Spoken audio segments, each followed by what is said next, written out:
This is Growthaholics.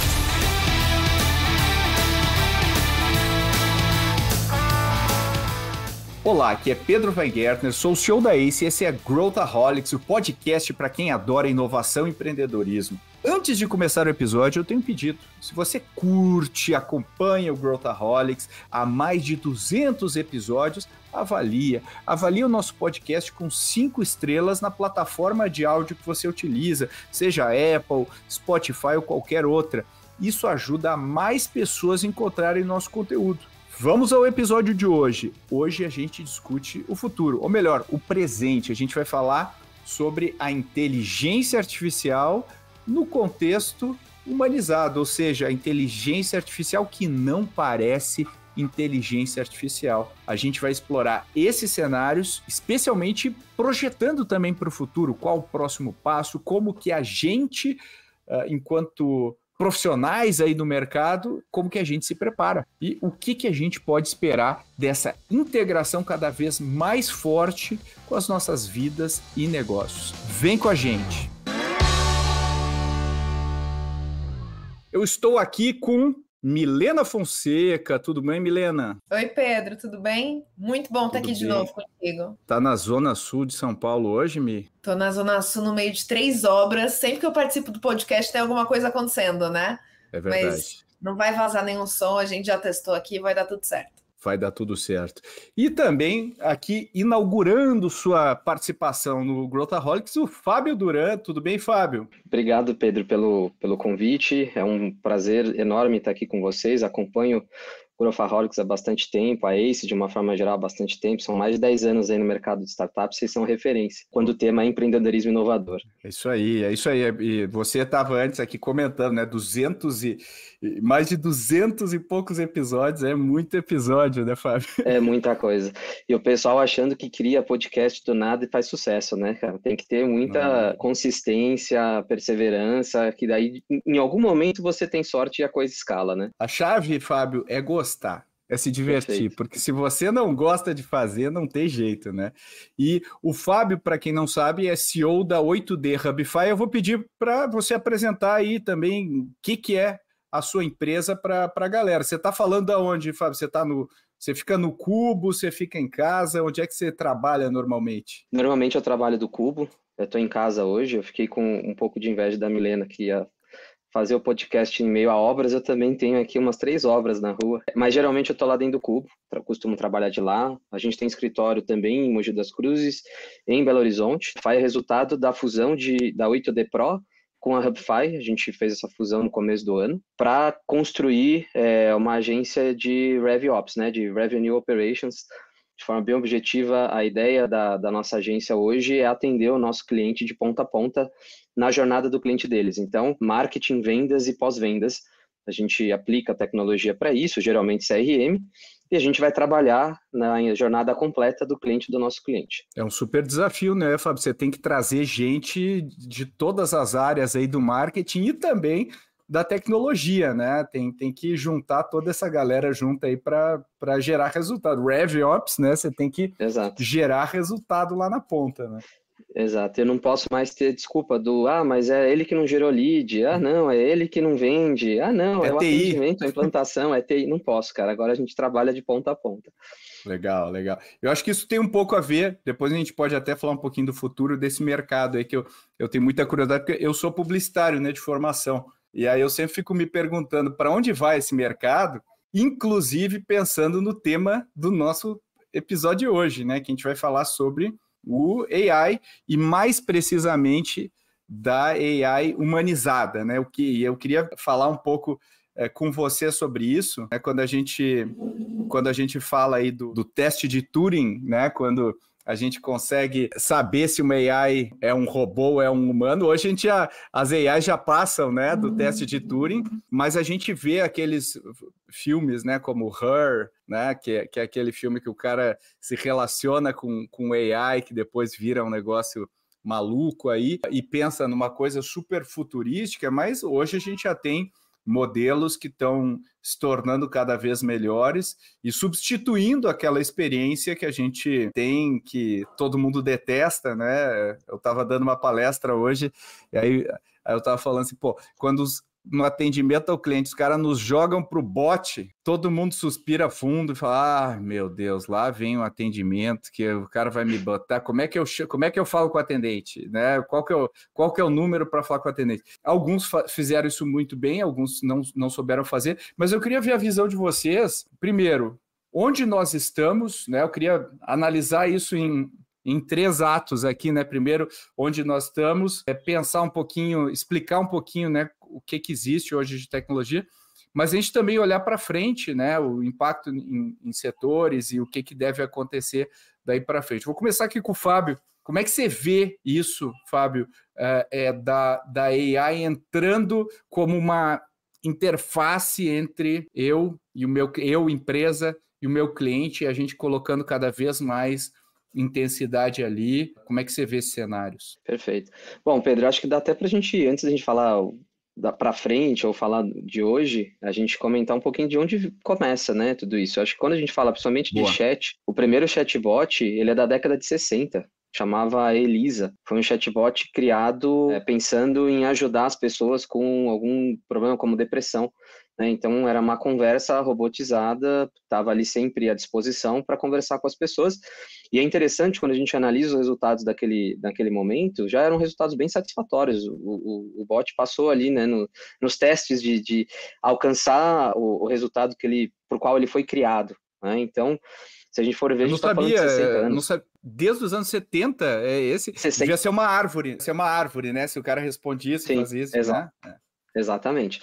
Então, assim, talvez o embrião aí de inteligência artificial aplicada num chatbot, o primeiro robô, que era uma árvore, né, de resposta e tudo. Então, são mais de 60 anos trabalhando, né, com isso, o mercado trabalhando com chatbot. Claro que ele foi criado para essa questão de psicologia, para terapia e coisas afins, e mais recentemente, falando aí talvez 1, 2 décadas, seguramente 2 décadas ou mais, para atendimento, né? E agora a gente está vendo...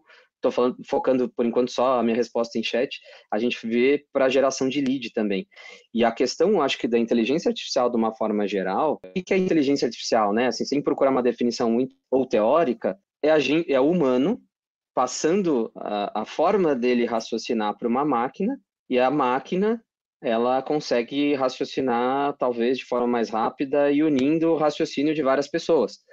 Mas a inteligência artificial, ela primeiro se espelha na nossa inteligência, né? Então, acho que isso é importante a gente construir o raciocínio. E a inteligência artificial, ela tem muito de estatística, né? Então, ela vai responder ou ela vai interagir de acordo com uma reação e ela vai imaginar qual que é a melhor reação àquela provocação que o humano faz. Enfim, e quanto maior exposição eu podia ficar aqui mais uns 50 minutos só te dando essa primeira resposta. Mas eu acho que aí tem um ponto, né? Quanto mais exposta ela tiver a uma base grande para treiná-la, mais, né, ela vai conseguir chegar em algo mais próximo disso que você está falando, né?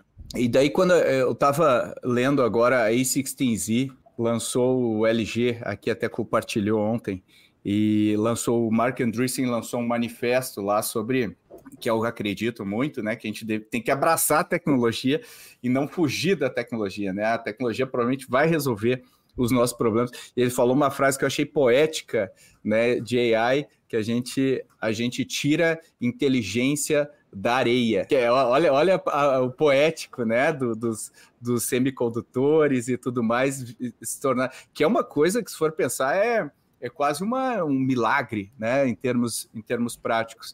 E aí, Mia, eu queria te perguntar, assim, você que estuda um monte, assim, eu já vi que o Fábio também é um estudioso aí, gosta de olhar a fundo AI, mas para a gente explicar, né, o Fábio explicou um pouquinho do modelo, da lógica, né, e ele falou do chat, né, que acontece algo maluco quando a gente interage com uma inteligência que parece humana, né, quer dizer, quando a gente tira a foto no iPhone e a AI corrige a foto, quando a gente está falando áudio e o áudio modula, a gente busca no Google e a gente está usando AI o dia inteiro, e aí não dá a mínima. Mas quando a gente conversa e o cara responde, dá uma mágica, né? Então, comenta pra gente, Mi, o stack de AI hoje, né? Porque a gente teve aí a OpenAI entrando forte, precisando de toneladas de processamento para funcionar, fez com que as ações da NVIDIA subissem, uma super escassez de processadores no mercado. Mas como é que esse stack de AI hoje e o que tem disponível de ferramentas para a gente quando a gente está falando de começar a usar, né, o inteligência artificial? Claro. Quando a gente remonta aí, é até legal que o Fábio comentou contigo, né, o início da inteligência artificial e da onde ela vem, a gente parte muito de um processamento de linguagem neural, né? O que é isso? Basicamente, eu começo a fazer análise de dados, que vai desde a coleta, o processamento e análise desses dados, que começou com uma árvore de ifs, como você disse, e hoje a gente tem várias linguagens que são populares, né? Linguagens como Python, Java, C Sharp, JavaScript, que são linguagens mais tradicionais e que você consegue usar para formular uma AI. Então, quando a gente olha algumas estruturas e frameworks, é legal a gente pensar que a AI não é nada muito revolucionário, ela é quase que uma evolução de tudo que a gente traz em termos de tecnologia, né? E é legal o texto do Mark, que ele até fala, né? A AI como a pedra filosofal da humanidade, essa forma de você ver o passado, o futuro e presente bem interligados. Mas acho que um ponto legal para a gente pensar quando a gente fala de AI, quando a gente usa AI, é que o stack ideal ele vai depender muito do objetivo, do domínio, do orçamento e da preferência do desenvolvedor. Então, ele é bem aberto. Mas é bem legal a gente falar que muitas vezes você citou um pouco dessa sensação de mágica quando se usa AI, né? Poxa, parece algo quase que intangível, mas é importante a empresa saber que por trás disso existem processos, existem dados e existem métodos. Não adianta a gente falar, poxa, você é uma empresa super focada em inteligência artificial. Se eu não consigo fazer, por exemplo, um processamento de dados, se eu não consigo ter processos eficientes, se eu não consigo capturar informações desse processo. Então, a AI, ela passa por uma evolução tecnológica e uma transformação digital que a gente vem vendo dentro das organizações, né? Se a gente pega todo esse processo que o Fábio comentou com a gente, que vem desde a Elisa lá nos anos 60, até quando a gente começou a falar nos anos 2000 de machine learning, para agora, onde a gente tem desde a Alexa da Amazon, a gente tem a Siri, a gente tem o OpenAI e várias outras ferramentas que trazem isso para a gente, é legal a gente ver essa evolução.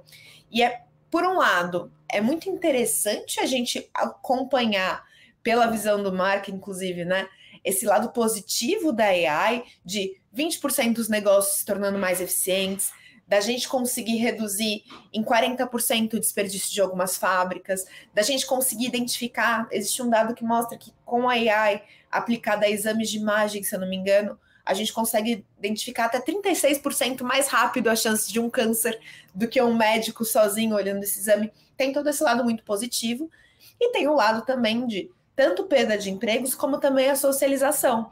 Você comentou um pouco, Pedro, sobre poxa, às vezes a máquina fala comigo, eu consigo ver. A gente está passando por um momento em que as pessoas estão começando a ter amigos que são AI, relacionamentos e namoros com AI. Então, isso vai muito além do processo e a construção das empresas no nível de atendimento, mas o que se torna uma relação humana a partir do momento em que as sinapses do próprio computador se tornam tão humanizados, né? A gente vai precisar pensar um pouco nesses limites também. Eu não sei se vocês já viram aquele site character.ai, que basicamente ele permite que você converse com o Elon Musk, Mario Bros, você consegue falar com... e aí, esse site tem 200 milhões de acessos. 200 milhões, mais do que boa parte dos sites de mídia no mundo. Ou seja, a palavra humanizada aqui é que destravou esse valor, né? Quando a gente olha essa tendência aqui, Fábio, e a gente está trabalhando no mundo de agência e está sempre pensando como otimizar, tudo bem, tem um lado da gente, vou ganhar produtividade, vou ter um gerador de diferentes versões da minha peça, mas como é que você acredita que isso vai funcionar na prática em termos de possibilidades que se abrem? oportunidades que se abrem para a gente pensar do ponto de vista de negócios, de marketing, né? Como um negócio desses maluco que, se a gente for ver, o Character.ai é uma proto-versão do Her, né? Ou seja, eu vou lá, converso e a pessoa vai... Como é que você enxerga isso, Fábio? Pedro, acho que de uma forma geral, né, a inteligência artificial está muito presente no marketing digital há pelo menos 10 anos. Se a gente for parar para pensar, a gente fala muito de chat GPT, e aí o Google correu para falar do chat dele, né, do Bard. Talvez hoje no marketing digital, um dos maiores expoentes de inteligência artificial é o Google Ads. Né? O tanto que aquela inteligência artificial vem sendo exposta a dados, a tipos de busca, a perfis, né, a formas de se comportar dentro do Google, é inimaginável o tanto de dados e de conclusões que a gente já tem ali prontas. O Google hoje ele corre para usar esses aprendizados para a ferramenta de chat. Uma coisa interessante, Pedro, para comentar sobre a necessidade ou sobre essa atualidade de se falar em humanizar a inteligência artificial. Os primeiros estudos, os primeiros artigos acadêmicos, eles demonstram que a gente não aceitava ou a gente não confiava na inteligência artificial. Vou de novo pegar aqui emprestado o próprio chat, Pedro, até para fazer um parênteses, a minha tese de mestrado é em cima de chatbot, por isso que eu acabo trazendo essas referências mais acadêmicas. Mas, num primeiro momento, existe uma resistência. Se eu sabia que eu estava falando com um robô, a tendência de eu parar de responder, ou de eu não passar um volume alto de informações era muito grande, ainda que fosse mais conveniente eu falar naquele canal. Com o passar do tempo, as pessoas usando mais, o robô também melhorando um pouquinho mais a linguagem, como se porta, as pessoas hoje confiam bastante no robô e elas não ligam mais, elas nem param para pensar se é robô, se é humano, às vezes elas até preferem falar com o robô porque a conversa fica mais assertiva. Nesse momento, a conveniência de se utilizar esse tipo de canal, esse tipo de inteligência artificial, ela supera qualquer outro tipo de resistência. Então a gente está diante de uma inovação que chega no ponto de massa. No começo, como toda curva de inovação, a gente tem os early adopters e os inovadores utilizando e adotando. Conforme tem mais desses adotando, mais próximo a massa fica, olha, tem alguém usando, funciona, quero usar, me sinto seguro. O que eu acho legal no marketing digital, trazendo um pouco para o meu mundo, é que o consumidor, o usuário, já usa bastante. Inclusive canais como o WhatsApp, que as pessoas talvez deveriam se sentir menos seguras, porque tem golpe tudo quanto é lado agora, a gente observa que o chat via WhatsApp, ele gera mais leads do que uma landing page no celular. As pessoas colocam login e senha dentro do chat de WhatsApp. Aonde a gente está distante? As empresas. Pouquíssimas empresas hoje investindo em canais como o WhatsApp, para além do básico, além do óbvio, que é, por exemplo, a questão de geração de lead. Então, para mim, o futuro, nos próximos 2, 3 anos, dentro de vendarketing, né, marketing vendas, é a gente usar mais os canais conversacionais, a gente vai abandonar mais o tradicional landing page ou e-mail, a gente vai usar menos, e não que a gente vai parar de usar, e a gente vai mais para canal conversacional, desde a geração de lead, mas da nutrição, da própria venda, a gente vê o WhatsApp fazendo muita venda, e também no próprio atendimento. E aí você vai ter CRMs cada vez mais especializados nessa jornada de ponta a ponta. Então, para mim, hoje, esse é o futuro virando a esquina, e já é muito realidade. Quem começar, ou quem já começou agora há pouco, ainda vai nadar num oceano mais azul. Mas daqui 2, 4, 5 anos vai ser tipo o inbound como era há 10 anos. Todo mundo começou a falar de inbound, depois veio falar de prospecção ativa por causa do predictable revenue. Dá 1, 2 anos, nada de braçada. Depois começa a ficar saturado. Mas, Fábio, só para a gente aterrizar aqui para quem está nos ouvindo, você falou várias coisas interessantes aqui de ter o CRM e tal. Desenha um cenário aqui para a gente de uma empresa, por exemplo. Por exemplo, a gente tem lá, eu faço conteúdo e tal, gera lead, a gente tem lá a figura você falou do Predictable Revenue, você tem o SDR. O AI pode fazer esse papel de SDR, já marcar uma reunião, já colocar no CRM, já classificar. Perfeito. Onde que a gente está hoje nessa escada aí, né? Porque as coisas estão acontecendo muito rápidas. Ele já faz, tá? O que é o SDR? Né? O SDR nada mais é do que uma estratégia de lead score. Que é o quê? Eu vou fazer algumas perguntas, de acordo com o que a pessoa me responde, eu dou uma nota para aquela resposta. Quanto maior é a nota, quanto maior é a soma das notas, melhor é esse lead para mim. Hoje já existem empresas que estão usando o chatbot, o próprio WhatsApp, para trocar essas perguntas, né, para conversar com o potencial cliente e qualifica. Numa das palestras que a gente deu esse ano, lá no Cubo, a gente colocou na tela um QR Code, as pessoas escanearam e elas conversaram com o bot e a gente estava qualificando eles. E aí a gente sempre faz a brincadeira, no final a gente dá um prêmio para quem teve a maior nota. Enfim, o meu sócio é de BH, ele sempre traz doce de leite de lá, ele, cara, ó, tá aqui, doce de leite pro lead mais quente que a gente tem dentro da palestra. Mas o meu ponto ele já substitui. Então você tem, por exemplo, dentro da minha tese lá do mestrado, o que eu testei? E-book de topo de funil, então eu fiz anúncio, Meta Ads, coloquei mesmo investimento, mandando para uma landing page, mandando para o WhatsApp, só para mobile, só para celular. A gente teve 3 vezes mais leads sendo gerados pelo WhatsApp. Num outro teste, a gente testou uma empresa de ERP financeiro, de microempresa, teste grátis por 7 dias. Anúncio de fundo de funil no Google Ads, só para mobile, landing page, WhatsApp, mesmo valor. De novo, o WhatsApp performou melhor, nesse caso, performou 5 vezes melhor do que a tradicional landing page. Então, já é realidade. Não é tão simples, você precisa adaptar a parte de comunicação, você tem que olhar com mais cuidado. As plataformas de anúncio ainda não estão 100% prontas e otimizadas. A gente tem o próprio Meta Ads agora lançando o Click to WhatsApp e o Analytics dentro do WhatsApp. Até então, a gente jogava para dentro do WhatsApp e não sabia mais a conversão, né? Pelo menos você não tinha um Analytics, você consegue ver pergunta por pergunta, tirar alguns insights, mas a coisa está evoluindo. Mas, concluindo, já é uma realidade, já funciona melhor se souber aplicar e otimizar. Porque, olhando sob essa ótica que você está falando, né, a gente sempre tem aquela, né, que nem que você falou, né, entra uma moda e uma técnica nova, tipo Predictable Revenue, depois satura. E aquele resultado que o cara reportava lá atrás, não reporta mais hoje, né? Quantas pessoas já mandam aquele e-mail de obrigado, Fábio, acho que você não quer mais falar comigo e tal. Hoje já saturou, a gente já manda direto para o spam, sabe que é uma trilha de e-mail. Então a gente tem que estar sempre olhando qual que é a próxima, né? E pelo que você está falando, a gente está no início da curva, porque a gente ainda não está sabendo operar, ou pelo menos assim, a maior parte das pessoas não está sabendo como operar, como fazer isso integrar. Mas tem alguns efeitos que eu acho muito interessantes, porque a nossa base em termos de CRM, né, que sempre depende de seres humanos lá para atualizar direitinho, ela vai ficar muito melhor, né? Quer dizer, a gente vai ter uma base de mais qualidade e tal.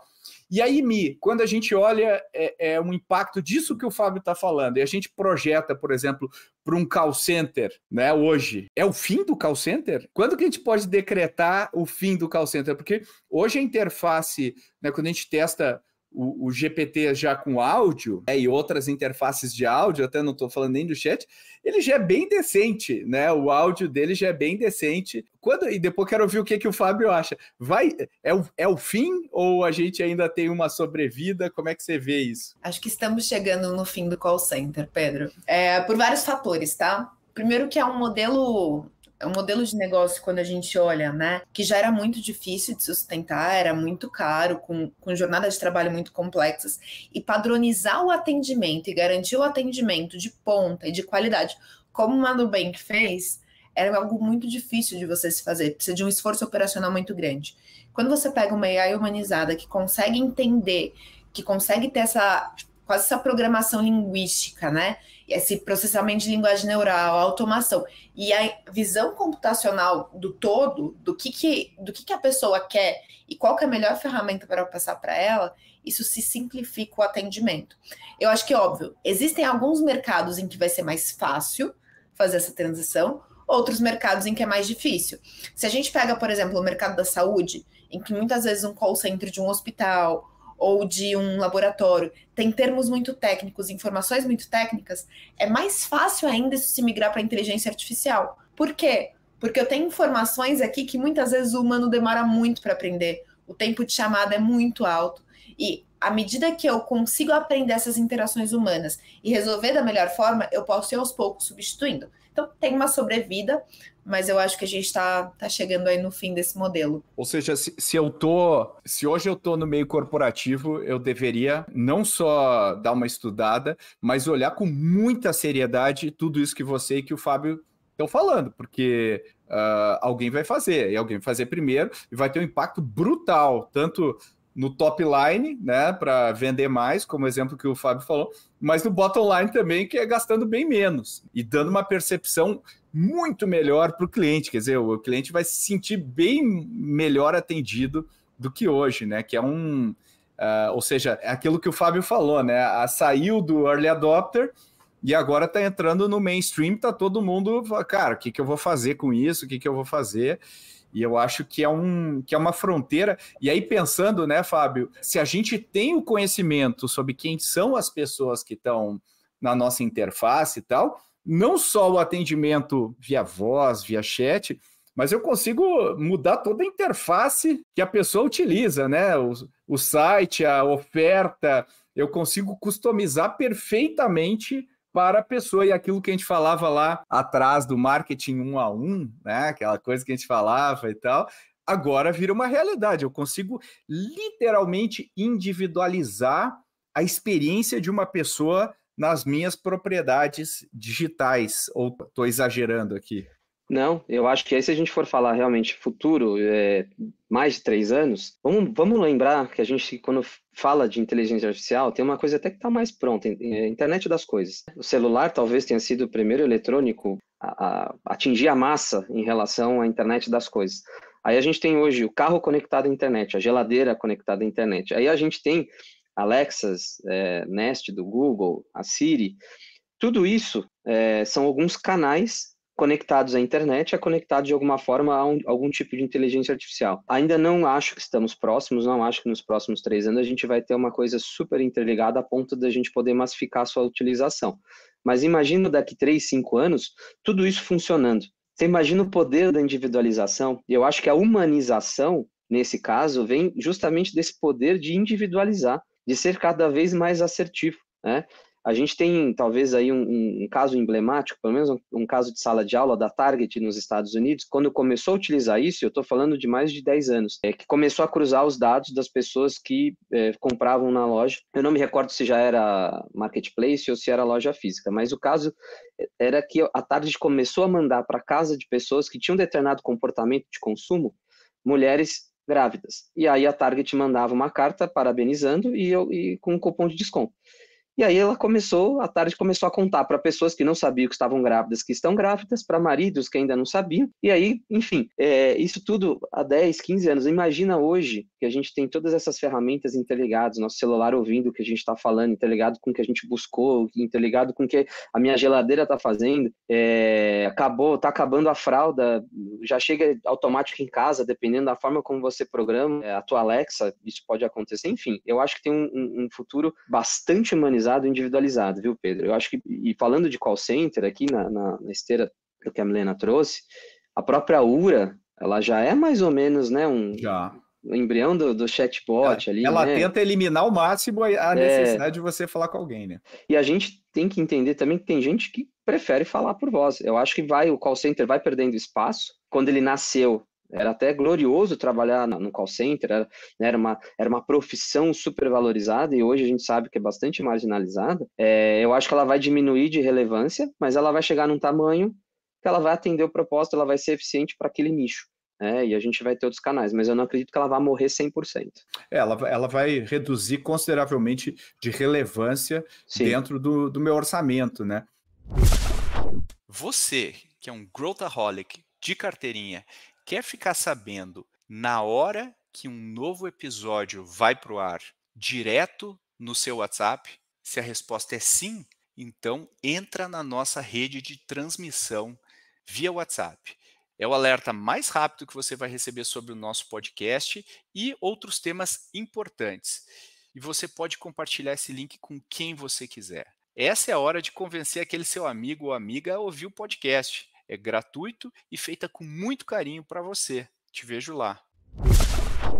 Agora, tem um elemento aqui, né? E depois eu quero falar do lado nefasto de tudo isso, né? O lado do mal, do humanizado, mas onde que está a vantagem competitiva aí? Essa é a minha pergunta para vocês. Porque assim, se todo mundo passa a ter acesso a tecnologia, onde é a maneira como eu arquiteto isso, é a maneira como eu conecto com a minha estratégia, onde que tem a vantagem? Como é que eu extraio, né? Você mesmo falou, se às vezes eu estou mais próxima do early adopter e tudo mais, é mais difícil e tal. Está chegando num nível em que eu vou arrastar as coisas e até a própria AI vai me ajudar, né, a programar, vai me ajudar a fazer. Como é que eu, no meio corporativo, extraio vantagem competitiva? Ou não vai ter, ou chega um patamar, deixa de ter vantagem aqui, tem que subir mais um degrau, deixa de ter vantagem aqui. Como é que a gente entende isso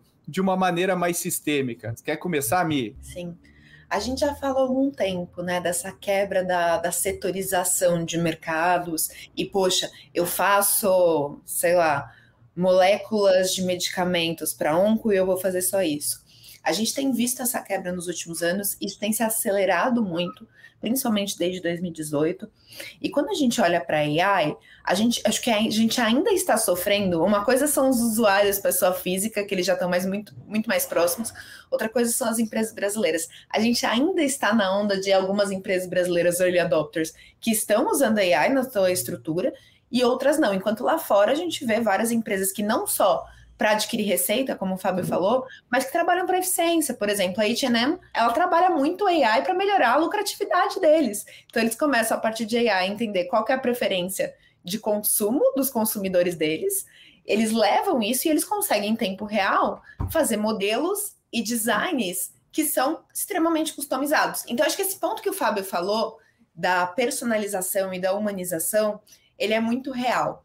Quando a gente passa isso, sai do indivíduo e começa a olhar estruturalmente para as organizações, eu acho que numa primeira onda, o diferencial competitivo está em como que eu consigo olhar para a AI não como um fim de, poxa, eu vou colocar AI para falar que eu sou inovador ou para melhorar meu chatbot para atendimento, mas também como um meio. Então, a gente entra em camadas mais robustas da organização que entram desde o process mining, desde a captura de dados, desde a análise desses dados, porque acho que como o próprio Fábio falou, né, a AI ela pode ter muito viés de acordo com o desenvolvedor e muito viés de acordo com a base que é trazida. Então, se eu não tenho dados confiáveis, muitas vezes o output que vai vir dessa AI também não é confiável. Então, é importante para as organizações terem esses processos muito enxutos, muito claros e com uma captura muito valiosa de dados e mais automática possível, porque a gente sabe que quanto mais o dado depende de uma pessoa por trás inserindo, mais sujo e enviesado ele fica, para que aí sim elas consigam trazer output de negócio com AI.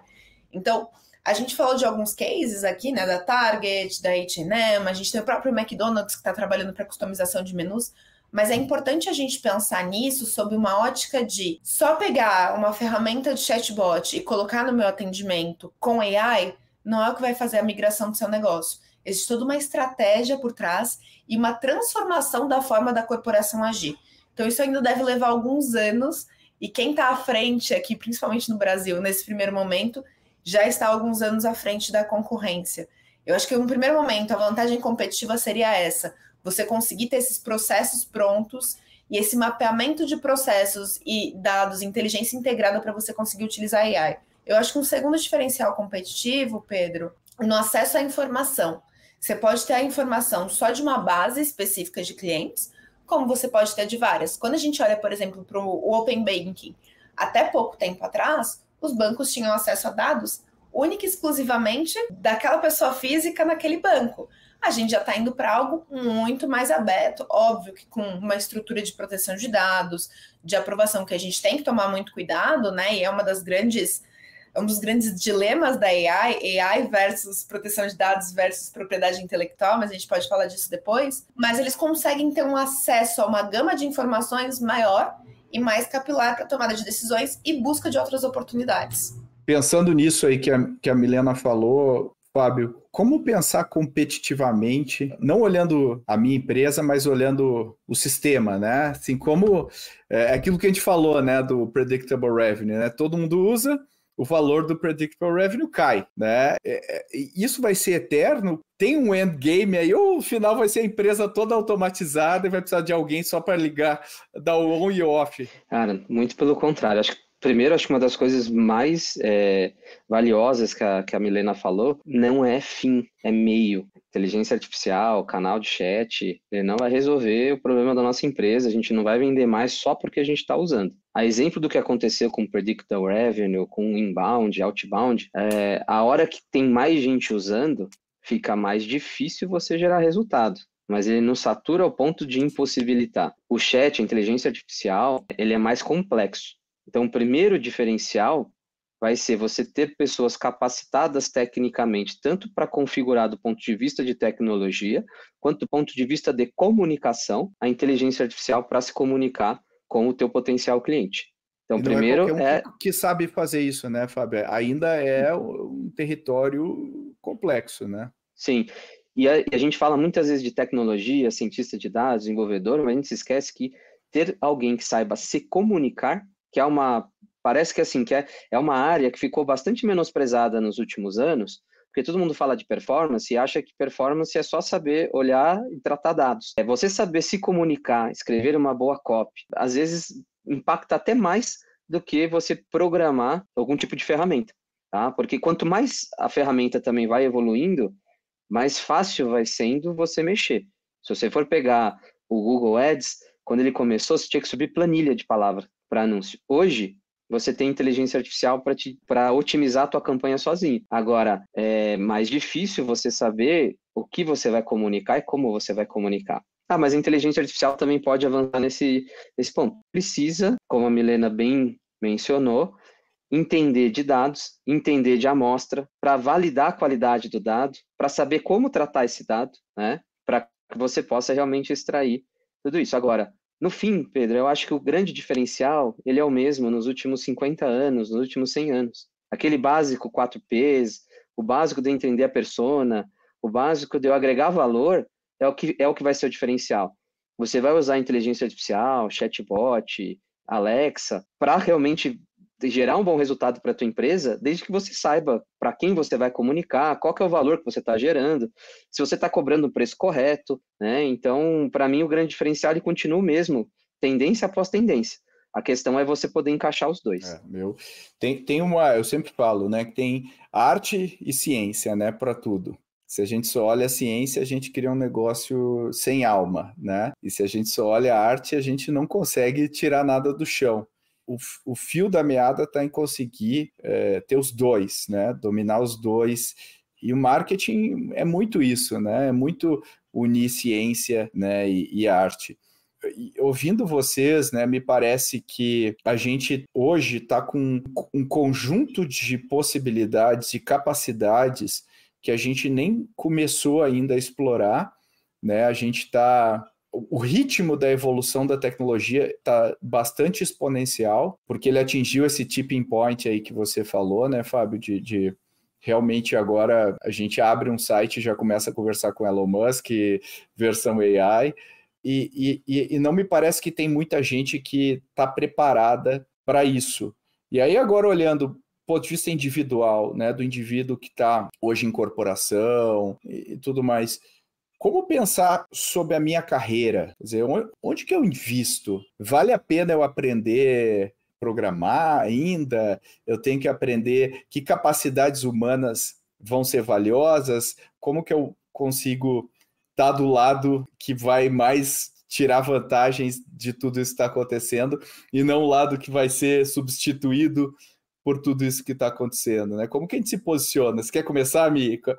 Depois eu quero ouvir o que o Fábio tem a dizer. Como pensar individualmente sobre tudo isso, né? Claro, é legal. Primeiro é legal a gente pensar, né, que a gente passou por várias revoluções no decorrer da história da humanidade, da história dos negócios. Em todas essas revoluções, a gente teve uma substituição da mão de obra menos qualificada. Se a gente pensa na Revolução Industrial, mão de obra menos qualificada teve seu trabalho simplificado, muitas pessoas perderam emprego. Se a gente for pensar Revolução da internet, a mesma coisa aconteceu.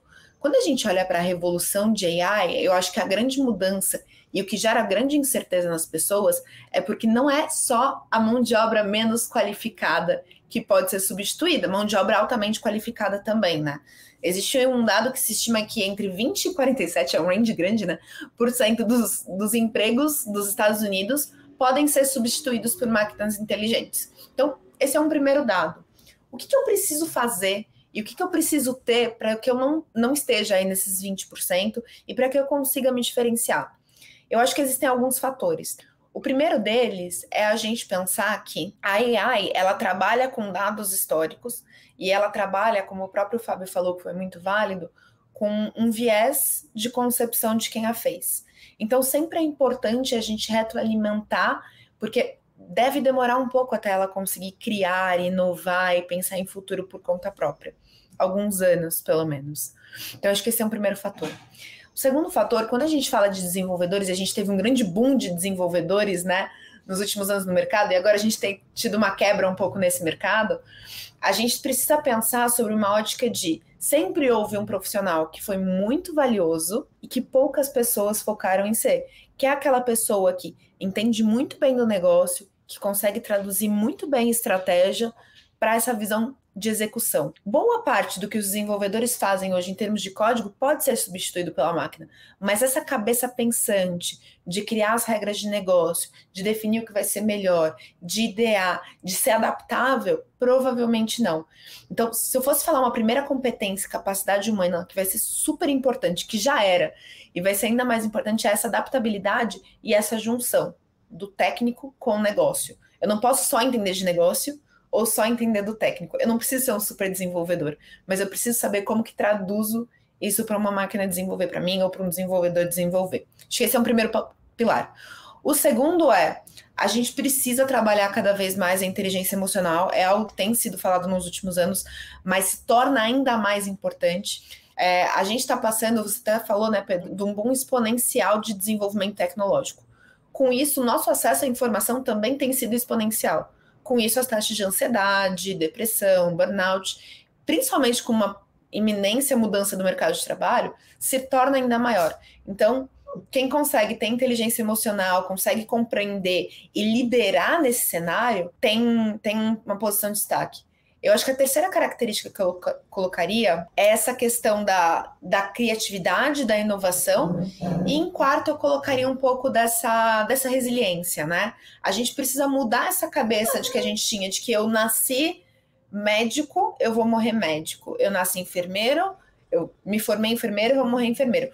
Eu virei aqui marqueteiro, eu vou morrer marqueteiro. Não existe mais isso. Assim como existem quebras aqui entre setores, também existem quebras da posição dos trabalhos. Então, profissional T-shaped, que é generalista em vários temas e especialista em alguns, é cada vez mais bem visto e vai ser cada vez mais essencial, principalmente quando a gente cruza a visão de técnico, social skills e o olhar de negócios. Como é que você vê, Fábio, isso que a Milena acabou de dizer, né? A gente se tornando mais generalistas e tentando ligar os pontos, sendo talvez a coisa mais importante ou uma das coisas mais relevantes aí. Como é que você vê, você que está num mercado também em constante mudança aí, no mercado do marketing e coisa, onde a gente teve muita inovação nos últimos anos, né? E assim, claramente o perfil profissional também teve uma modificação. Como é que você enxerga isso?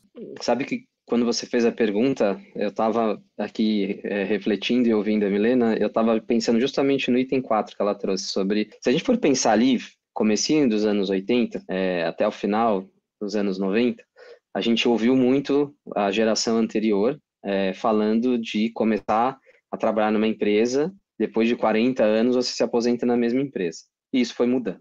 Depois, a própria profissão. Você se formava em algo, fazia uma pós-graduação, talvez estudava inglês, e você conseguia começar e terminar sua carreira aposentado naquela mesma profissão. Isso mudou muito. Hoje, eu acho que o principal não é nem tanto qual é a tua porta de entrada profissional, mas você, como profissional, não se acomodar, não cair numa zona de conforto.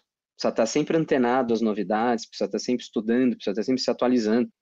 Hoje, se formar numa boa faculdade, fazer uma pós-graduação, às vezes nem é mais o suficiente. Tem agora MBA, agora tem mestrado profissional. mas o padrão tradicional de educação está perdendo a qualidade, não é mais os mundos atuais. Legal. Vamos olhar para os principais executivos nas principais empresas e vamos ver quantos deles não têm o MBA ou nos foram, sabe? Então, assim, eu acho que é tomar muito cuidado. Quando a gente tem muita responsabilidade quando a gente responde uma pergunta como essa. Quanto a gente vai lá, então nem vou fazer a faculdade, eu vou fazer aquele curso de imersão do XY de final de semana e acha que sai dali formado para abrir uma empresa e vai largar a faculdade. Né? Então, acho que assim, existem novos modelos, a gente tem que olhar para eles, mas o principal não dá no mundo atual, ele não permite a gente se acomodar. A gente precisa estar sempre atualizado. A gente começa com uma carreira, a gente vai se atualizando. Eu sou advogado, pós-graduado em Direito e Processo Civil. Em dado momento, um amigo meu me convidou para ajudar a estruturar juridicamente uma startup em 2012. Fui lá ajudar ele, estou hoje aqui como fundador de uma agência de marketing digital. Olha que mundo maluco, né? Então, acho que é essa percepção que o profissional de hoje tem que ter. Se eu for pensar em hoje, vou contar uma realidade nossa. A gente tem dificuldade de contratar bons profissionais em todas as áreas da agência. E quando vem uma pessoa boa, ela às vezes é difícil você reter, porque o mercado, mesmo agora nesse ano dando em queda, está contratando e contratando bem profissionais de marketing de uma forma geral, gestores de tráfego, CS, tudo é carente. E aí a gente tem dois gargalos, talvez dar oportunidade para mais pessoas poderem se capacitar e chegar numa oportunidade como essa, e às vezes de perfil mesmo. A gente não se acomodar, como eu falei, às vezes as pessoas se acomodam, acho que só porque fez A ou fez B, ou porque um dia teve sucesso, vai ter sucesso para sempre.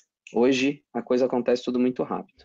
É difícil, né? Imagina alguém que está entrando na faculdade agora, como que você orienta essa pessoa? Agora imagina, né, eu que tenho meus filhos pequenos, imagina daqui a 10 anos, como que a gente entende, né, essa navegação? Eu acho que é um desafio, né, Fábio? Eu acho que tem até uma questão ética, moral, que a gente ainda vai ter que lidar. Se a gente for pensar hoje, o carro autônomo, né? Talvez ele esteja até pronto para ser utilizado, mas assim, se um carro autônomo atropelar e matar uma pessoa, ainda que isso estatisticamente seja infinitamente menor do que um ser humano dirigindo, a gente vai passar por um período de muita discussão sobre isso. Se a gente for lembrar da época do carro lá de Ford, as manchetes dos jornais eram: em hipótese alguma, eu vou confiar numa máquina. Eu prefiro o cavalo, porque o cavalo para na frente do buraco e não me joga num precipício. Teve essa discussão na Revolução Industrial lá atrás, né? E a gente vai passar também por uma discussão agora. Inteligência artificial, imitando a voz aí de cantores e de atores famosos né, enfim, que faleceram.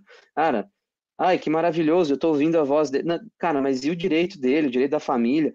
Então, existe uma discussão ético-moral ainda muito grande, jurídica, que precisa avançar. Agora, quando a Milena fala em uma nova revolução, eu acredito demais nisso. Isso, inclusive, e daqui a pouco, né, daqui 30, 40 anos, a história vai lá para trás e não vai me desmentir, acredito eu. Os principais conflitos hoje, esse crescente conflito, novas guerras, e a gente vivendo com tudo isso de instabilidade, tem a ver com o fato de a gente estar vivendo uma revolução tecnológica, inteligência artificial, e esse chacoalho no mercado profissional. Muita gente ficando às margens e a política atrasada para poder dar as respostas que a gente precisa. E aí desigualdade, empobrecimento e conflito. Então, eu acho que a gente vive hoje bem no olho do furacão de uma revolução. Eu concordo em gênero, número e grau. Eu acho que a gente realmente está vivendo bem no olho e é difícil a gente ter o distanciamento necessário para projetar 10, 15, 20 anos para frente, que nem é muito, né? Se a gente pensar como são esses ciclos, eu acho que é um momento de muitas oportunidades e também muita instabilidade e perigos, né, que a gente vai ver. Lembrando o Ford, né? Na época do Ford, ele pressionou para o final de semana acontecer, porque senão as pessoas não iam ter tempo, né, para andar com os carros da Ford. Então, imagina o impacto social de várias das tecnologias que a gente está vendo em coisas que a gente nem imagina ao redor do mundo, né? Então, sem dúvida, é um assunto fascinante. E já chegando aqui no final do nosso episódio, vou agradecer aqui a Milena e falar, Milena, nem falei, né, que você é CEO aqui da Ace Cortex, mas o pessoal já te conhece aqui, quem é ouvinte, mas dá o teu recado final aqui para quem está nos ouvindo e como que o pessoal pode entrar em contato aí com você para falar sobre esse tema, inclusive. Boa. Eu acho que aqui o primeiro recado que eu teria é: não sejam levianos sobre esse tema. Como o Fábio falou, a gente está passando por uma grande revolução. Ainda vai piorar antes de melhorar, acho que acredito bastante nisso. A gente ainda vai ter um empobrecimento muito difícil, uma polarização política muito difícil por conta desse viés cognitivo da AI. Mas pensem sobre uma ótica de, poxa, como que eu aproveito isso, para alavancar minha carreira, 2, para alavancar minha organização? Porque em todos os momentos de crise a gente tem grandes ganhos e a gente tem novas forças políticas, econômicas que vão surgindo, né? Então, como que a gente consegue aproveitar esse momento também para estar nessa nova onda, para surfar essa nova onda? Para as empresas que ainda não estão pensando nisso ou estão só colocando um chatbot ali na ponta, vocês estão atrasados, está na hora de começar a se movimentar, de começar a pensar em estratégias robustas. E aí, para quem quiser falar com a gente, pode me acionar no e-mail milena@goace.vc. A gente aqui da Ace Cortex pode super te ajudar nisso. Legal. E Fábio, também suas palavras finais aí, e para quem se interessou, né? Porque tem muita gente batendo cabeça quando o assunto é marketing e integrar tudo isso, né? Que nem você falou, vendas, marketing, fazer tudo isso funcionar junto. Então, para quem quiser também saber mais como a 8D Hubify pode ajudar, também deixa o teu contato ou o contato da empresa aí para a galera. Maravilha, Pedro. Antes de qualquer coisa, queria mais uma vez agradecer por estar aqui, bater esse papo com vocês. Eu que sempre fui fã, é muito legal estar aqui agora conversando com vocês. Quem quiser saber mais a respeito da 8D Hubify, quiser me adicionar no LinkedIn, Fábio Melo Duran, vai estar lá, 8D Hubify. Quem quiser também googar 8D Hubify, tem lá no nosso site, tem o nosso blog lá também com bastante conteúdo. Fica à vontade. Eu acho que hoje, quando a gente fala de RevOps, é uma coisa meio nova, Revenue Operations é uma coisa meio nova aqui no Brasil, talvez aí mais uma nova moda, Pedro, que daqui a pouco satura, mas é basicamente para a gente evitar aquele time de marketing que comemora que bateu meta daquela empresa que fracassou comercialmente, sabe? Eu cansei de ver isso nos últimos 10 anos. Equipe lá comemorando, que legal, batemos meta, porque geramos 100 MQLs, legal, e a meta de vendas? Não sei, você vai ver a meta de venda, não batemos. Então, a ideia de integrar tudo é justamente resolver essa dor. Então, quem quiser saber mais, enfim, pode me procurar lá no LinkedIn, a gente conversa por lá. Vai ser um prazer. Show de bola. E essa é uma dor realmente verdadeira. Então, com isso, me despeço. Muito obrigado aos nossos convidados. Valeu! E aí, gostou desse episódio? Se você curtiu, a gente falou sobre inteligência artificial também no episódio 176. Dá um pulinho lá e veja como que a inteligência artificial vai impactar a experiência do cliente. E, obviamente, se você gostou deste episódio, não deixe de compartilhar com colegas, amigos, amigas, grupos de WhatsApp, suas redes sociais. Isso ajuda a gente a ganhar cada vez mais exposição. E não deixe de marcar a gente, @Ace Ventures, em todas as publicações que você fizer. Obrigado e até a próxima.